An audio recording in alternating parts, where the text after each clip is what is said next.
কলকাতার এক ব্যস্ত শহরে থাকত দুই বান্ধবী, রিমি আর পিয়ালি। ছোটবেলা থেকে একসঙ্গে বড় হওয়া, একই স্কুল, একই স্বপ্ন। দুজনেই চেয়েছিল নিজের পায়ে দাঁড়াতে, শহরের আলোয় নিজের পরিচয় তৈরি করতে। রিমি ছিল খুব পরিশ্রমী আর চুপচাপ স্বভাবের। পিয়ালি ছিল প্রাণবন্ত, কথা বলতে ভালোবাসত, সবার নজরে থাকতে চাইত। কলেজ শেষ হওয়ার পর দুজনের জীবন দুই দিকে মোড় নিল। রিমি একটি নামী অফিসে চাকরি পেল, ধীরে ধীরে সাফল্য আসতে লাগল। অন্যদিকে পিয়ালি বহু চেষ্টা করেও ঠিকঠাক চাকরি পাচ্ছিল না। শুরুতে পিয়ালি খুশিই ছিল বন্ধুর সাফল্যে, কিন্তু সময়ের সঙ্গে সঙ্গে সেই খুশির জায়গায় ঢুকে পড়ল হিংসা।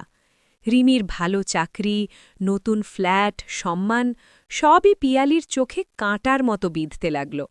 সে ভাবতে লাগল, আমি কি কম যোগ্য, তবু কেন সব ওরই হয়?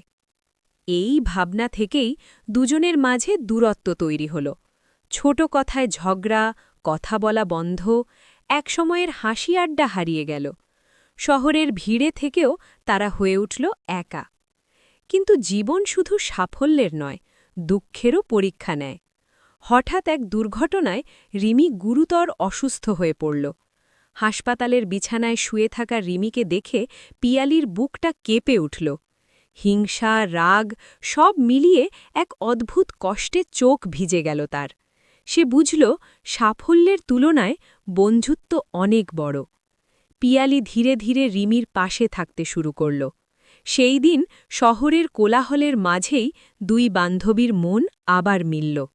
হিংসা ভেঙে জায়গা নিল ভালোবাসা, দুঃখ ভেঙে জন্ম নিল নতুন আশা।